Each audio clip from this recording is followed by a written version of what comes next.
like to welcome Luke to our third episode, Edge Elite Performance Podcast. Thanks for taking the time to join us, Luke. Really appreciate it. I know you're no worries. Very busy man. Great to be here. Yeah, Thanks for it. It's all good. Thanks. Probably the first thing I want to dig into how it all started. You know, who was your inspiration? Where did the boxing bug come from? Is it from is it a family thing? Was it something your dad was into, or is it sort of like passed down through generations? How did the love for boxing start and sport in general? Because you're an athlete out and out, really, aren't you? Yeah, I mean, do you know what it was with the boxing? It was like I wanted to do it, but for no reason. Right. I just thought, oh, boxing's cool. Like I had that in me, like boxing's cool. Didn't know any family member or anybody that did boxing. And then one day, playing out in the street, one of the kids from outside said, "Oh, I'm going to go to the boxing club tonight. Do you want to come?" I went, "Oh, well, where is it?" So it's only round the corner. So I went, "Yeah, I'll ask my parents," and they said, "Yeah." And then I went, and then it was like going there for a couple of months, and then my friend dropped off. And it was just me and my brother going. And then one day I was, brother said, "Oh, we're going to the gym then." So I goes, "Nah, I'm going to give it a miss, can't be bothered." And then my younger brother said, "Well, I'm still going to go." So I went, "Oh, okay then." So then he left on his own to walk to the gym. And as he went, I thought, I can't let my little brother go by himself. Yeah. And I felt real sad that I'd let him go by himself. So I thought, I'll just catch him up, Luke, and go with him. A couple of minutes later, I ran out the door with my bag, caught him up halfway there. But do you know what? It's how things happen in life. That could have been the moment. If he'd have said, "Oh, if you're not going, I'm not going." And then if we both didn't go that night, then I could have probably never gone again. Never have gone again. That's crazy. Isn't it? And then, you know, it's mental. And that led on to certain small little things like that can literally completely change your life. Yeah.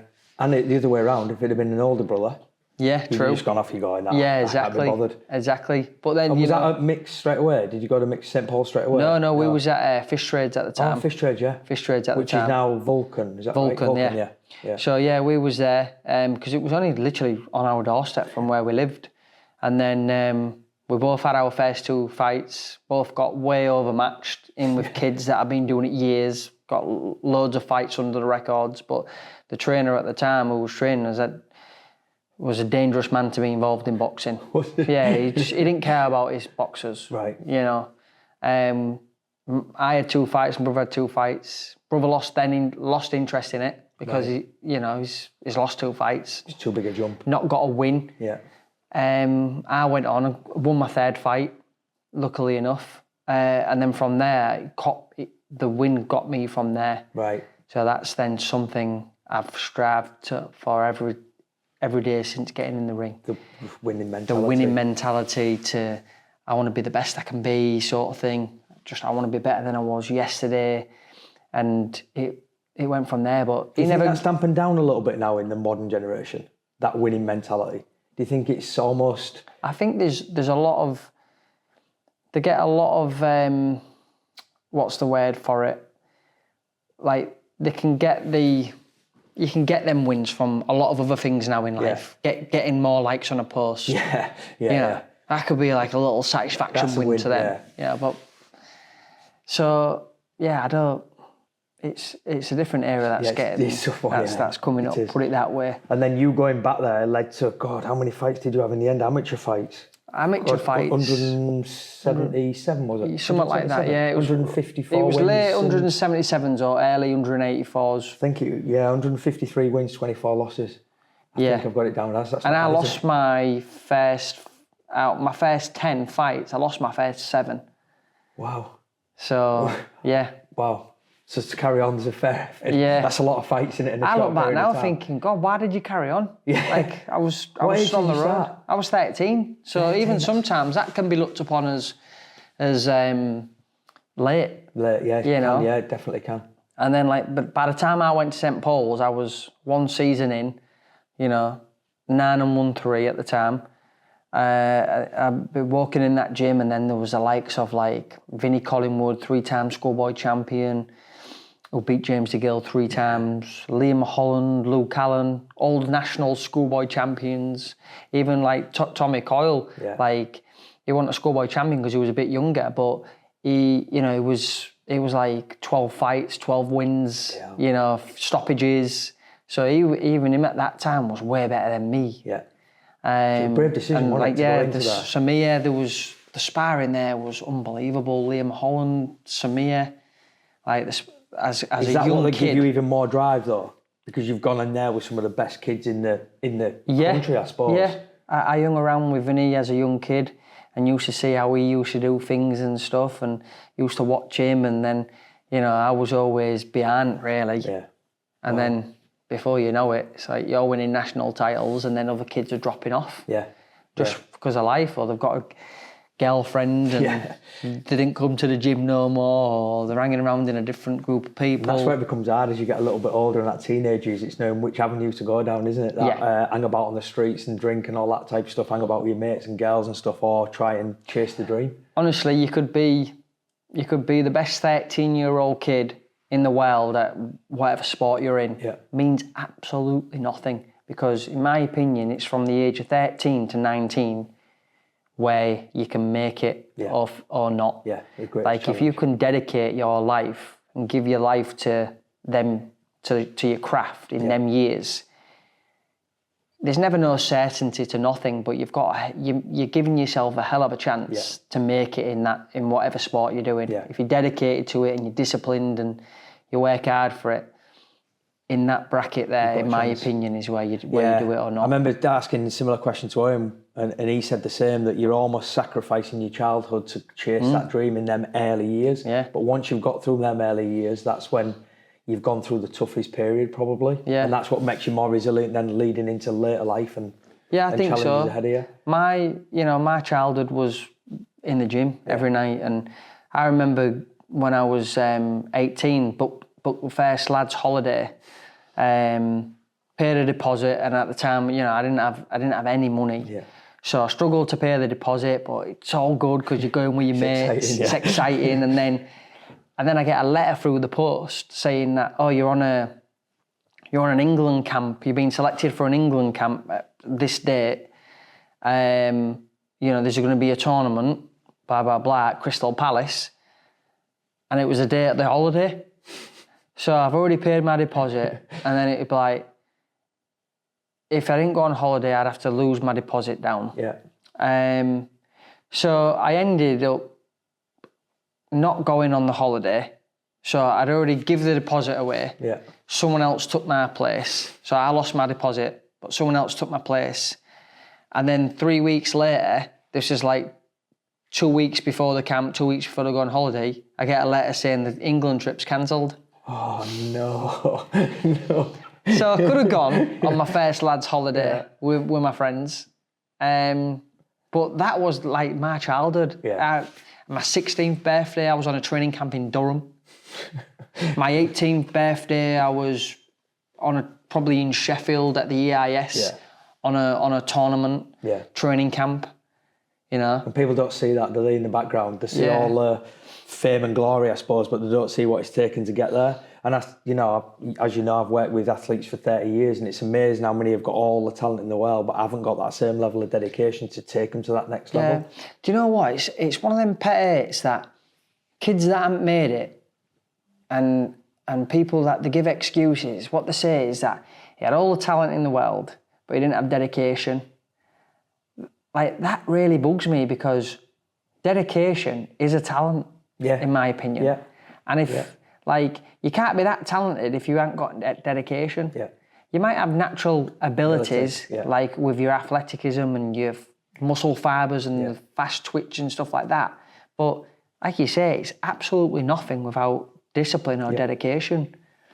So, but as you know, like when you speak to a lot of people, there's a lot of gunnabes. There's a lot of what was a bee? I was a bee, and there's a lot of excuses as well. Yeah. Oh well, my parents couldn't get me there, or I couldn't do this and I couldn't do that, and I had this issue and I had that issue. Just excuses, not. I used to catch the bus to the gym. We used to have to bike everywhere. Yeah. We didn't have a car in the house or anything. We used to have to bike everywhere for our training. Yeah, and I went on bikes in the summer.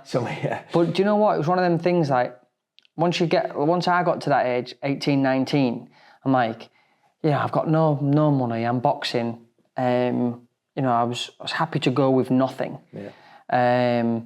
But then it gets to a point where Christmas is coming up. You want to work. I want to buy my family some presents for Christmas and stuff like that. And I remember getting a job and starting working. And then as I was digging all day and block paving and things like that, it'd be like, then you got to come home, then get ready for training and go to training before I've even sat down to have any dinner on the table.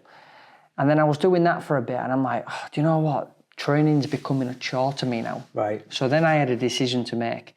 Do I drop training and leave it because I'm earning some money and I'm out working? Or do I just forget the work and go without nothing and just try and discipline myself to the boxing? And it come up to that where I thought, right, I don't want training to be a chore. Yeah. I'm gonna not work. I'm not going out digging all day and grafting and then not being able to do my training. Yeah. So I just decided to, right, okay, I can go without nothing here. Sacrifice, I can sacrifice it. I'd rather go without any just to try and achieve where I want to be in my boxing. But what stage in that journey did you realise that actually I've got a chance here? I've got some ability. Was it after so many wins? Was it the following you was getting? Was it the accolades that you were getting for England, or was you starting to win titles at that time? Yeah, I mean, I'd won titles, national championships, the ABAs, but it really didn't sink into my head till probably 2008 in the European Championships in Liverpool, where I won the gold. Yeah. And I was the first man to do so in 47 years for England to win that. And it went from there where I thought to myself, I've got a chance here of going to the Olympics. Yeah, I've got a chance here of going to the Olympics and competing and fighting the best. Like I had to fight, I beat a world champion in that tournament and I beat the Russian kid who was the next one that was coming up who was supposed to be unbelievable. I beat a really good German guy who was really strong, real good fighter, already a medalist in the European Championships. So I beat some really good guys and it went from there. I thought, actually, I can maybe do something here. Yeah. I can do something. And it went for I had something like 24 international fights that year. And I won 24 international fights. Wow. So every single fight I boxed, it was against a champion. Top level, of their country. And I went from the best year in 2008 to having the worst year of my career in 2009. Did you? Yeah. Well, the boxing no changed. Reason behind that, or? New coaches come into the setup. Right. Is that into the England setup? Yeah, right. that was all wrong. And the minutes changed from 2 minutes to 3 minutes, so I needed to adapt to there. Yeah. But with the new coaches coming in and their different routine and their different method of training, and then the rounds changing and stuff, and then the weights was changing, it took me time to adapt. Yeah. But I got sent on a training camp in Kazakhstan for 2 weeks and was in the middle of nowhere. And the last day on that, I split a tendon in my knuckle. I hit the kid on top of his head. Like, my hand went in the spar. I got out, said to my coach, I can't punch. He had a look at it and said, it's fine, put your glove back on. So I jumped back in, couldn't use my hand. Yeah. Then the kid knew I only had my jab, so then jumped on me and tried, I think I walked out there with a black eye because of that. But yeah, I had to get back into the ring with a split tendon. And then the GB boxing wouldn't operate on it for another 9 months. You're kidding. Because I was one of their top prospects to get a medal in the World Championships. So I had to wait 9 months to get it operated on till after the championships, the World Championships in Milan. World as well? Did you? Not in that one. Not in that one. No. In that one, I won my first fight, and then I got robbed in the quarterfinals by the Mongolian. Right. Yeah. Robbed me blind, and the coaches was going mad and all that type of stuff. And then 10 minutes later, they switched and started attacking me, started going mad at me, because then they've realised that I was there hopeful for a medal and I hadn't got the medal because of a bad decision. With the split but then they might not now they might lose their job. So they started having to go at me, blaming me, it's my fault, didn't listen to this, didn't do that, and like, he was all with me 10 minutes ago. And it was a robbery. I should have won the fight if it was scored fair, but it wasn't. Yeah. And then And then after that, I had it operated on. Operated on. How long did that take to recover? Oh, 11 months. I was going to say. So you didn't fight again till nearly 2011, was it? Yeah, I think it was beginning. So I got that done. I might have got that done end of 2009, and then it was in 2010, maybe the back end, I started boxing again. Because you won silver at Wilds 2011, didn't you? So it was in 2010 I started boxing again. So it's almost a year out of boxing. Yeah, and you gone to it was win a long silver time. at Wilds. And I was debating to quit boxing altogether then. I was going to quit because I wasn't happy. I didn't like going away. I was homesick every week. I was on the verge of quitting, and just wasn't happy. Didn't like the coaches that was in charge. They didn't like me for whatever reason, and I wasn't performing. And I was going to quit boxing completely. What changed your mind? I just thought of my family, and I just thought, like, they was telling me, like, you've worked so hard to get where you are now, since the age of 13, constantly being at it. You've got 2 years, 3 years for the Olympics. Like, just go for it. Go for it, yeah. You don't want to live with no regrets. And anybody I know that's been that's to the what I did. Olympics, that's the greatest accolade, isn't it, in sport? Well, that was always my goal, always my dream. I never thought about being a professional boxer. I never had any goals about being a professional boxer. Wow. It was always the Olympics. And then to have it in England as well. And I went to the best Olympics I ever could have gone to. Yeah. It was in my own country. So during that time of leading up to the Olympics, what was like the qualification process? Because you're not guaranteed a spot in the Olympic team, is it? The boxers had it the hardest to qualify. Yeah. So the first qualifier which I got picked for was in Baku in Azerbaijan in 2011 in October. 2011. It was boiling actually. Oh, was it? Yeah. It was really hot for what I remember. And that was the first qualifying. And what we had to, there was 92 guys in my weight category, and I had to get to the last 16 to qualify for the Olympics. Wow.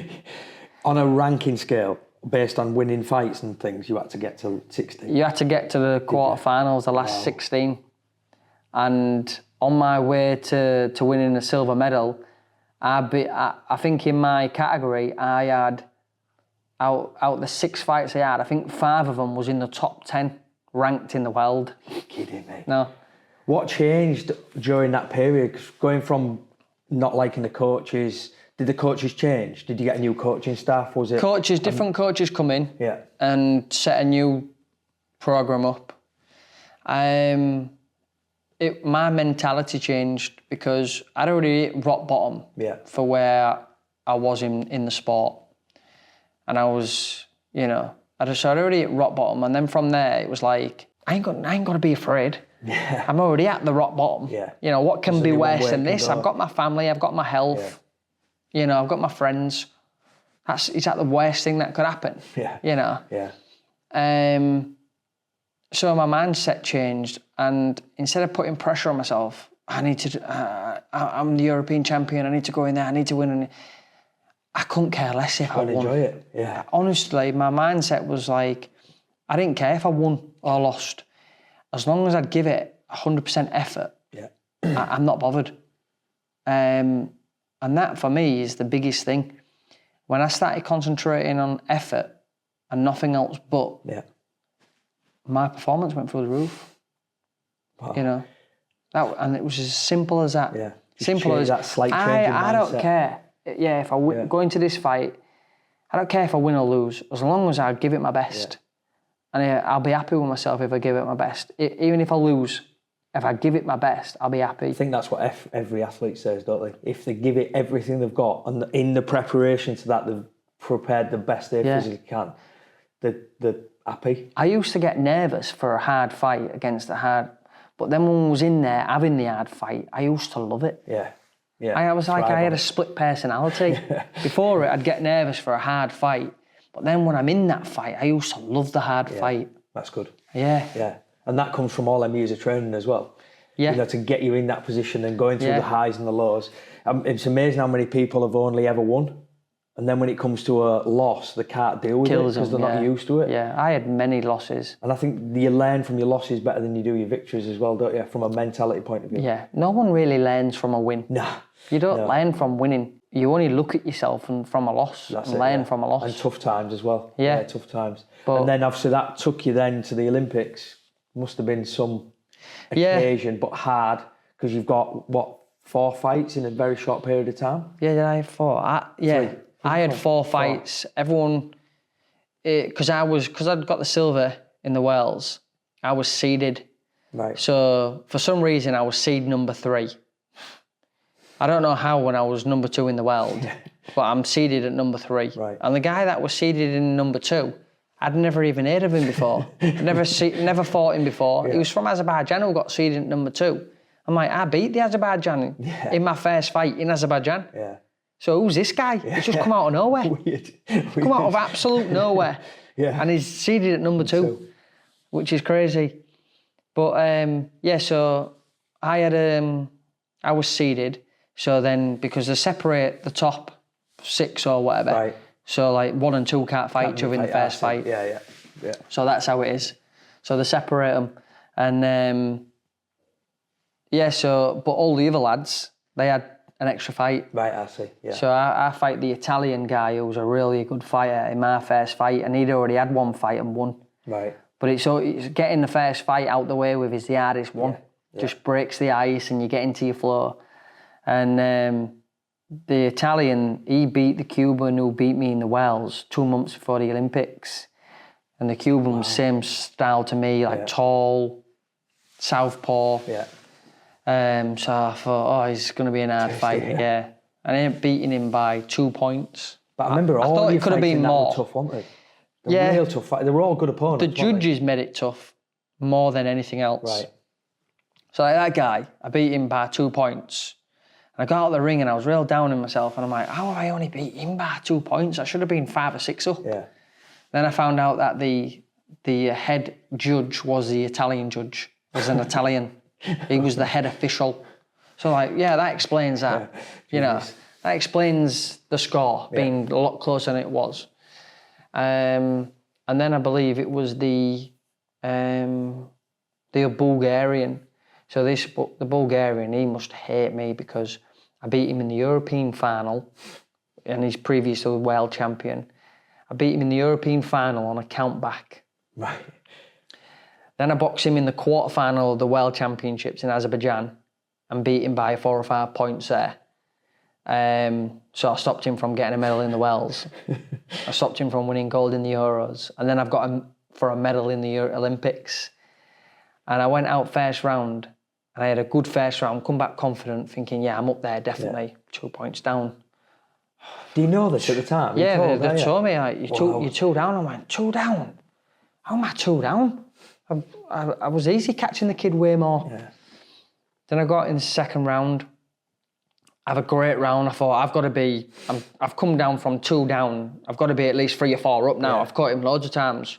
Come down, you're still 1 down. And I'm thinking, what have I got to do to win here? I should be beating this kid easy. Yeah. My coach gave me a big slap on the back. Like, come on, you can do it. Big slap right on my back. And it's like, go out there. So I thought, I need to go out there, take 1 to give 2. Yeah. And I literally went out in the last round and I exhausted myself just trying to hit non-stop and go at him. And I ended up winning the fight by 1 point, which is crazy. And I'm looking at the judges from that fight thinking, why are they trying to rob me?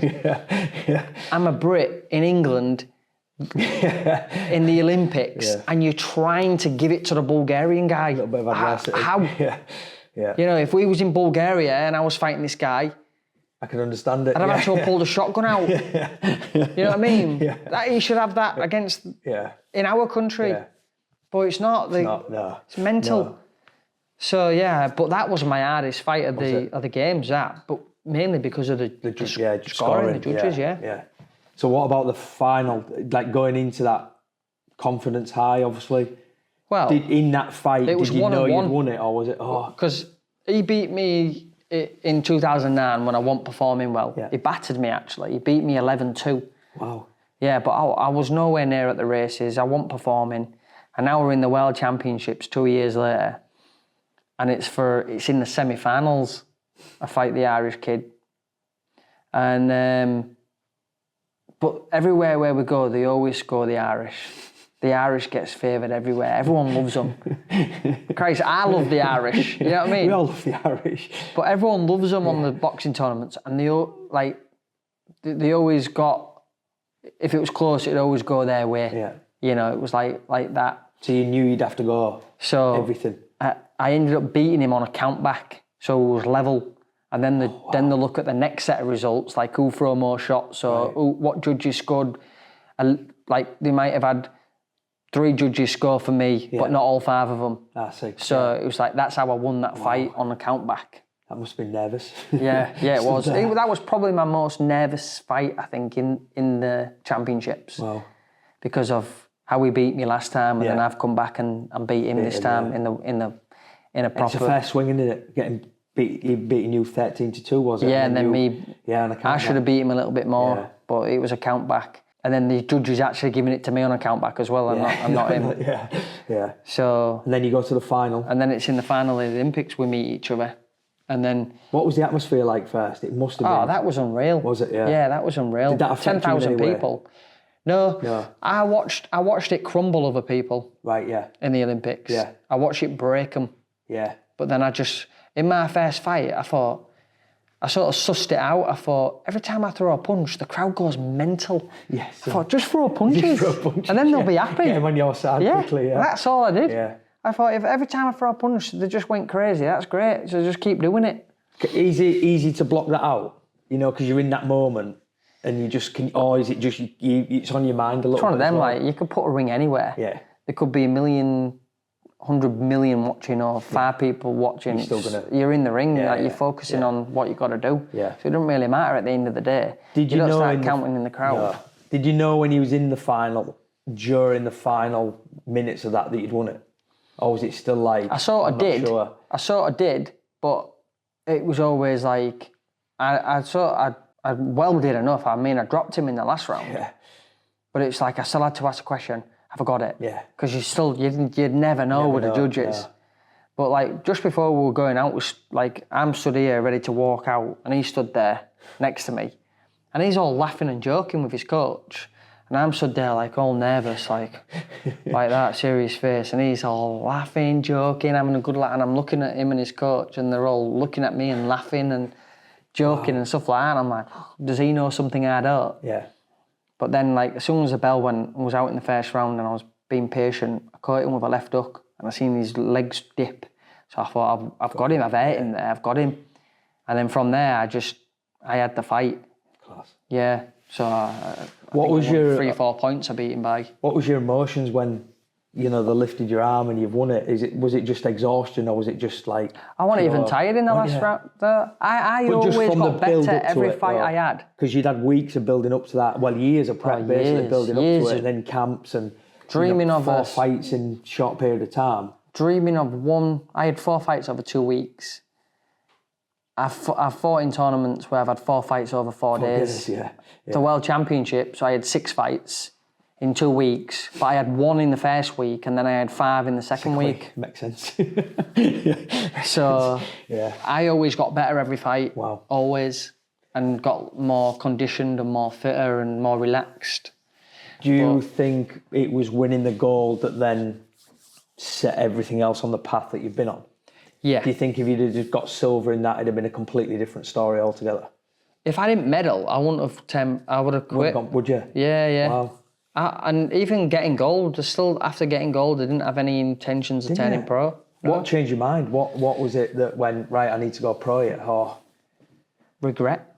Was it? Yeah, because I thought to myself, what if in 10 years' time you look back and you're watching professional boxing and you think, I wonder where I could have got. I wonder what I could have done. Yeah. I remember one fight that I watched. It was a title fight, wasn't it? It went split decision against Mendy.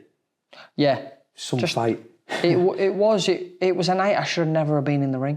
Are you kidding? No, I should not have been in the ring that night against Mendy. I was just a million miles from the races. I like a virus the week of the fight. My body was just down and out. You took it to a split decision? Yeah, my body was down and out. I didn't even want to be there. And, you know, it was like that, the mentality. Yeah. But the preparation I had for that was shocking as well. Was it? I'm fighting a guy on 3 weeks' notice who's a strong guy, comes forward with a tight guard relentlessly. Yeah. And I've been sparring amateur boxers. Like, that's not a good preparation at all. And this guy's been actually in camp, full camp for a southpaw. So it's like for an Olympic medalist southpaw who he was supposed to fight. Wow.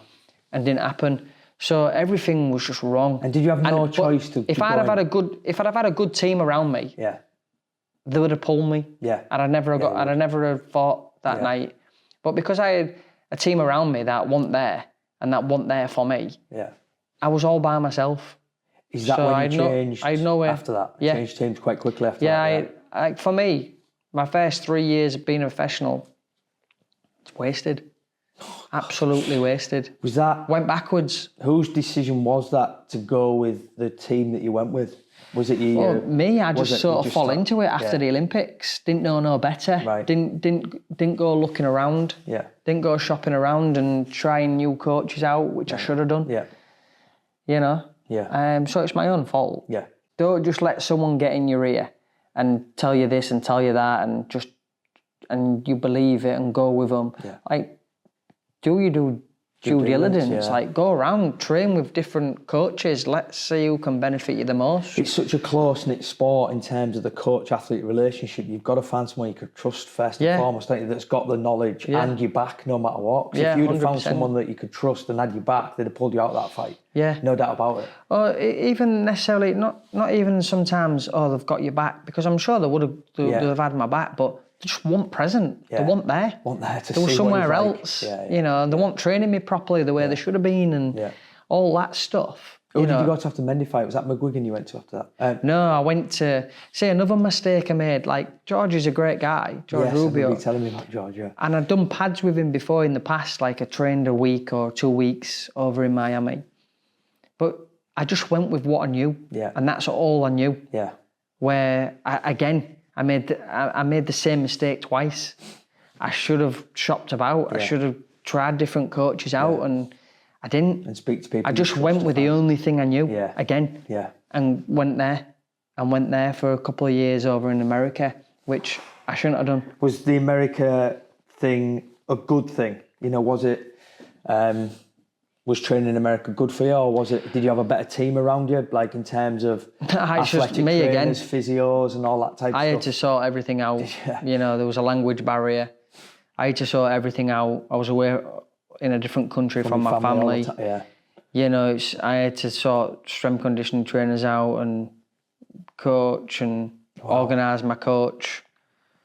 Because at that level... It was a mistake for my boxing career, but... On another flip side, it was like, I look back now thinking, well, I've made some unbelievable friends there, which I would have never had. Yeah. So I'm grateful for that. But as from the boxing side of things, like, I shouldn't have gone there. It probably taught you some massive life skills as well, though. Yeah. You know, as a young lad going out there by himself, not really knowing anybody. Yeah. To do that all yourself. Oh, that would have broke a lot of kids. Yeah. Yeah, that would have broke a lot. I'm out there by myself. I'm going in very hostile environments and gyms where I'm sparring some Cubans and some Puerto Ricans and stuff, and there's 20 of them in their corner and they're all screaming as we're sparring. Yeah, wow. You know, and it's just me. And they're all screaming and shouting and cheering this other guy on, and I'm like, there's only me. Yeah. But, you know, during that period though, you had some phenomenal fights, didn't you? Yeah. That all went fights. really, really close. Yeah. Like really close. For me, the biggest shame in the boxing was the Linares fight. Like, that was for a world title. Probably a little bit premature to when I should have fought him. But saying that, like, everyone thought I'd beat him. He's the champion. That was a split decision again. That was he knocked him down in round 2. He knocked me down in round 2. Oh, was it knocked you down in round 2? Wow, he knocked me down in round 2, and then I got up from that, and then I beat him every round since. Yeah. Like, when you watch the fight, I won every round. From round 3 to 11, I won. Every round, yeah. Like, I won, not comfortably, but you could see I was in control. Like, he couldn't get away from my jab. Yeah. Jabbing his head off, and I beat him every round since. And they give it to him on a split decision. But I should have been crowned world champion that night, you know. Mate, I don't know how you did that fight, because that must have been the toughest time of your life. What happened 2 weeks prior to that? I mean, 2 weeks prior to it, yeah. Yeah, wow. With my dad passing. With your dad passing, yeah, that must have been... And I didn't tell any of them. I didn't tell anybody? No, I know. I mean, we've had that chat. How you got through that. Yeah. What got you through that? Was it just the emotion of trying to win that fight? Being away by myself. Was it? I was in a different country. I had no family with me. So if I'd have been around family, I'd have probably broken down more. Yeah. I mean, don't get me wrong, I've broken down a lot by myself. Yeah. But I didn't have anyone to lean on. Yeah. Anyone for comfort. So I had to sort of switch it off. Yeah. Like it's not happened. Wow. I had to sort of switch it off and just try and be in the present as much as possible. Because the second my mind would drift. But it was, I got into a couple of arguments with my trainer at the time because he wanted to do certain training things and I'm like, nah. Like, I need to rest now or I need to do this, and he'd go against me. I'm like, it's amazing when we chat in here quite frequently about your past training history and stuff like that, how almost you weren't looked after. You know, we speak about HIV a lot and, you know, recovery modalities and, you know, you've sort of like starting to find your journey of biohacking and stuff like that, which amazes me when we talk about it. But it's amazing how much bad information you've been given. Do you think if you'd have been... I was a brilliant student. Yeah. I was a brilliant student. So if you're teaching me shit, I'll learn shit. Yeah. Because I'm listening to you, I'm learning. Yeah.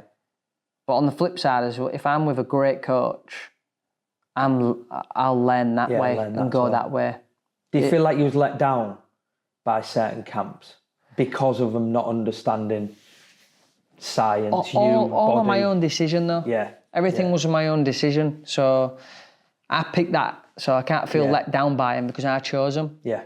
Yeah. But if I do believe it, if I'd have started with Shane McGuigan, then my professional career would have been a hell of a lot different. Yeah. But listen, like the respect I get from fans, like everyone loved watching me fight. Yeah. I was in the best fights. Everyone knew that I was so unlucky against Linares, should have been crowned champion there. Me and Lemachenko had an unbelievable fight.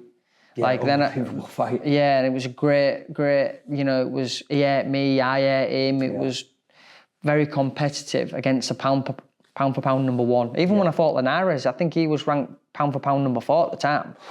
Like, wow. And then when no one even knows about the shit I had going through the Garcia fight. I just seem to have had a bit of bad luck, really. Yeah. I got COVID 7 weeks before the Garcia fight, which put me in bed for two full weeks with my lungs burning and everything else. And then the second I get out of bed, I have to go back to camp and kill my body again. But so my body's already been killed. Anyway, from the COVID. Yeah, exactly. Yeah. So my body's been just killed, and then I got to kill it again in camp. So then I had 5 weeks to get ready for him.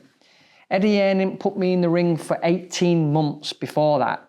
So I had the last fight before that was August of 2019 against Lemachenko. So I've got 18 months of inactivity.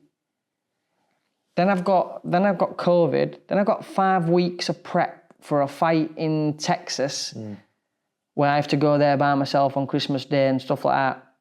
Missed my first child's Christmas because of it, which stressed me quite a lot. Yeah, I can imagine. And I'm already stressed for the COVID, and then I'm thinking, we've had 5 weeks preparation. Yeah, I've got 5 weeks preparation here for this fight. For this fight, yeah. You know, and then I'm looking at pictures of Garcia all the way through camp where he turns from a boy to a man. Yeah, just like that one. Like that. Yeah. You know. And then all of a sudden all these rumours come out about his last fight where there's a few... Then I drop him in the second round, put him to sleep, he's out cold. I have never seen anyone jump back up and recover by the count of 4 from being hit like that. Yeah. Never in my life. Wow. That to me was unnatural. Yeah. That's not normal. I've not seen that before. And when I went out to the ring, people saying, "Why don't you finish him?" Trust me, I've run out there after the referees counted kids out, and I know if it's small blood, I know with the shark I can kill. Yeah. But he was fully recovered. So if I go storming in trying to kill him, I'm just going to walk onto a hook and he's going to knock me out. Yeah. So I knew he was fully recovered because I could see. Wow. Do you know if you that's had a good ridiculous. camp, Luke, and the fight went your way and you won, what do you think do you think you'd have retired still after the fight? Probably. Even if you got the win? Even if I'd have got the win, I'd have probably still retired. Really? I was sick of going away. Yeah. I was away all the time. But even if I got the win, I would have retired. But I'd have never won on points. Looking back from that up to round 7, I thought I was 4 rounds up because I was hitting him clean. I was knocking his head back with a jab, hitting him clean downstairs. You've already put him down. And then he's throwing flurries, but I'm catching them all and moving. Yeah. So he wasn't actually knocking my head back or catching me. Yeah. And I was hitting him clean, so I thought, I'm 4 rounds up here. The judge didn't score me 1 round. And the round that did score me, a 10-9 round, is when I knocked him down. So I'm like, how you scored that a 10-9 round when I put him on his ass? It's normally 10-8, isn't it? Yeah, it should be a 10-8 all day long. Yeah. But he scored it a 10-9. So another reason of why I retired. And then after the fight's all done and said, you know, I'd already done 4 drug tests during camp where they're taking blood and urine from me. 4. He didn't do 1 during COVID, not 1. WBC didn't test him. And then come the drug test he did 2 hours before the fight, that disappeared. The full thing disappeared. Where did it go? They don't just disappear. They didn't I've been even involved in them for the years. You didn't and they're even, the yeah. stringent It things I've ever literally seen. disappeared. Like they didn't. In fact, they didn't put in his drug test. That drug test disappeared. So. So in light of What- the recent allegations, what does that do you tell think you? it was the same for your fight? Oh, listen, I'm not calling or speculating or anything like that. I'm just saying like, Yeah. you know, dubious, isn't it? it just got swept under the carpet when I fought him. Can you rest easy knowing you've done everything you can? Do you know what I mean? So like, you're happy now that boxing's finished. I'm happy to move on to the next stage of my life because having worked with you for this short period of time, I know how competitive you are. Even against your father-in-law this morning, it's I'm winning at all costs. And he's the same, fair play. Yeah, no, Charlie. I'm very competitive. You know, listen, it being the icing on the cake to have been crowned a champion because, you know, I thought I did it. Yeah. But it's one of those things, like, I'm so grateful for everything else I've got in life. Yeah. Like, and I look at other kids that was unbelievable as boxers, amateur kids, and kids I've seen on the circuit. One circuit was in a tournament and this Russian guy was knocking everybody out. He was at the weight above me, thank God. And he was knocking everyone out and stopping them all. It was unbelievable. I was seeing him at that tournament in Croatia. Went to the next tournament. It was somebody else. I'm like, where did that guy go? Yeah. He was incredible. Stopping everybody, just disappeared. Never seen him ever again. Wow. And that kid who replaced him at a different tournament was nowhere near as good. same. So where did that guy go? And you know, even in professional boxing, I did good. Yeah. Like I was in I was in big fights, exciting fights. Yeah. Sold a lot of tickets every time I boxed. And, you know, most importantly out of professional boxing, I earned good money. Yeah. Which set me up for life. Yeah. Which is more than a lot of other fighters get. Yeah. You know. Yeah. So I'm very great. I've got no regrets. Yeah, good. You know, of course, if we know now what back then, but I would navigate it a lot differently. Yeah. Of course I would. What would you navigate differently, Lou? Starting my career with someone else. Right. Starting my career probably with Shane. Yeah. You know, I'd navigate that a little bit better.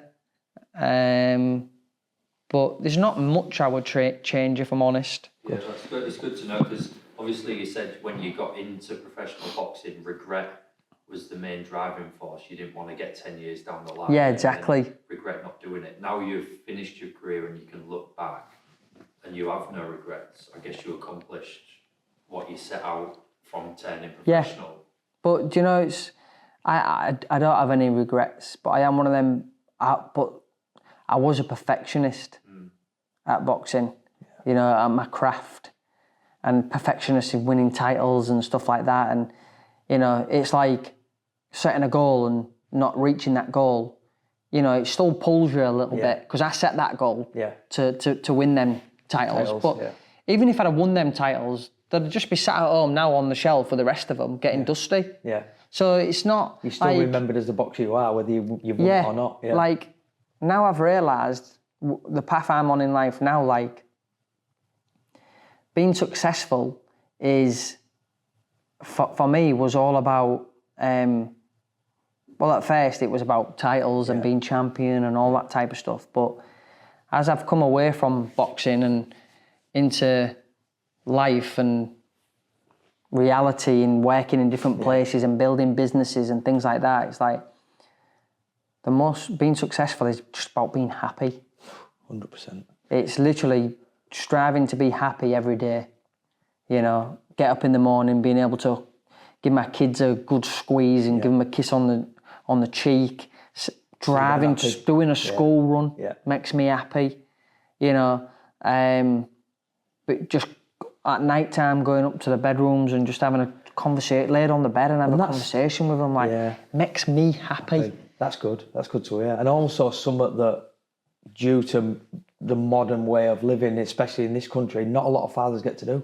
No. Not a lot of fathers get to take the kids to school, pick them up from school. No. Not a lot of fathers even see the kids in a day because they leave work early, they finish work late. Yeah. So that's what you worked hard for, to allow you to do that. Yeah, exactly. And, you know, like you say, I'm very grateful for boxing and people I've come across in the boxing world. There's been some fantastic people. Yeah. And it's given me the freedom to be able to do that. And receive an MBE from the Queen. Yeah, not many young got an boys MBE from from the Boulevard Queen. can, No, say they've done that, can they? No. How was that when that was sort of like, it was. Was you in shock when that was? You don't really take it in. No. Like until after. Yeah. Like years after, it's like I did that. Like that's pretty cool. I went there, got rewarded an MBE off the Queen herself. Face on a stamp. Yeah, I got my face on a stamp. Yeah. You know. Not many boys from West Old Boulevard can say they've done that, can they? The thing is, don't want to sound big-headed here or out like that, but I've already won. Yeah. Yeah. I've already won. Yeah. So, but my problem is now, I want to keep on winning. That's sort of like I want to keep winning. I said this to Lindsay the other day. I said, Lindsay, like in boxing, I used to get the wins. Yeah. Like now I'm out of boxing. That was going on to my next question. Like, so again, we've had discussion on other episodes about the hardest thing I find for athletes is when they've finished, what's next? So what's going to bridge that gap? Because most athletes are competitive. We want to win, I want to win, I want to win. What's the next? What's the evolution of that? You being an athlete to a father to a businessman, where's your next win going to come from? Because that's the fear for some people retiring, is it? Some go into a big spiral of a meltdown. Some then push themselves harder to go, right, I want to be successful at business, or I want to be successful at parenthood, I want to be successful as a husband. There's many ways of measuring success. What's your drive? What's keeping you going? Obviously, we've had huge discussions recently about biohacking. Yeah. And that's important to both of us, isn't it? How we can be healthy as we can be. Yeah. And not just for us, be present for our kids and all that type of stuff. So what's the next stage for you? What's the next evolution of that stage, do you think? I guess it's just like just living a long, healthy, happy life, innit? Yeah. I think that's why I got into the health side of things, the biohacking and stuff, because, you know, I'm happy, I've got a great life, but I want longevity. Yeah. I don't want to start getting ill and sick and stuff like that. So for me, I want to try my best that I can live happy and healthy longer. You know, that's all it is. And it just intrigues me, certain things that can, but there's that much out there. Yeah. The market is just flooded. It is. And you don't know what's good for you, what's bad for you, because they just give you so much information. One guy's telling you vegetables are bad for you. Yeah. Next guy's telling you that's juicing and veggies is the best thing for you. It's like... And that's the thing with social media, isn't it? Yeah. And that's why sometimes we worry about our kids being out all the time, because they're telling us, well, he's saying that's not good for you, and he's saying that's not good for you, and the next one's saying... Yeah, just like you just can't win. And sometimes I might be one of them saying, don't do that, it's bad for you. But then I've got to fight against my full family. Like, TikTok Luke, just chill out. Just don't believe everything you hear for the first time. I'm like, no, don't. I don't believe everything I hear for the first time, but I know certain things. I'm well read. And I know I'm that well certain things versed are on it. facts That's and it. stuff like that. So Have you found anything that works, like from a biohacking standpoint? I assume you've tried and tested some different stuff by now. yeah, breathing. Yeah. Breathing. We do a lot of it. Work, yeah. Just I, breath work. And I love saunas Yeah. and breath work, ice baths. I love. Yeah. That like de-stresses me a little bit Yeah. when I've been in an ice bath. But just like you say, breath work, saunas, ice baths, and just trying to eat as clean as we food as possible with as less ingredients as possible. Yeah. I think. Luke, firstly, I want to thank you for your time. Really interesting to listen to your boxing history and stories, and congratulations on your successes as well. Thank you. I'm really keen to carry on this biohacking section in episode 2. Yeah, let's do it. For us, because we have long discussions about this type of stuff, and we're both very, very passionate about it. Yeah. So wait for episode 2 coming out with my good friend Luke, because it'd be pretty interesting. Yeah. Can I say one more thing? Go on, mate. You know, when we're talking quickly about like getting these little wins. Yeah. Like I was in London yesterday. I seen one guy. I walked out of the tube station. One guy biking past. Look, stopped his bike. Come on. Mate, I love watching you fight. Boom. I'm like, yeah, that's a little win. Cheers, There you go. mate. Do you know, just for appreciation. Then I'm walking further down the road. See 2 guys walking, and goes, "Hey, Luke Campbell." I turn around and goes, "Mate, you was a sick boxer, dangerous boxer you was." I'm like, and I'm walking down, I'm thinking, yeah, I was a sick boxer, wasn't I? I was a dangerous boxer, and I'm like, yeah, that's a little win. And you know the good thing about that is, one of the best things, and it'll be a memory for him forever, your youngest son was with you at the time, wasn't he? Because you took him with you. Yeah. So he'll have heard that and thought, Yeah. God, my dad's actually fit. Yeah. And he was a beast. Yeah, but I class. thought, yeah, I'll take them little wins. Yeah, brilliant, You know, that. that was and there's good. plenty of them to come, mate. There's plenty of Yeah, them to and come. it's just like, don't forget that. Yeah. You know, Yeah. I think why I did what I did in the whole thing is because I didn't want to be average. There's Yeah. nothing wrong with being average, but me as a person, I just didn't Wanted to strive for more. to fall into that bracket. Yeah. But now the dangerous bit now is I'm just your average man now. I don't have that job role. So I've got to adapt to just being your average Not Joe. to your kids, you're not, mate. You're still a superhero to your kids, you remember? And a good friend, I think that's Good friend. important. Yeah, it is. Yeah. Luke, I really appreciate your Brill. time. Part 2 coming very soon.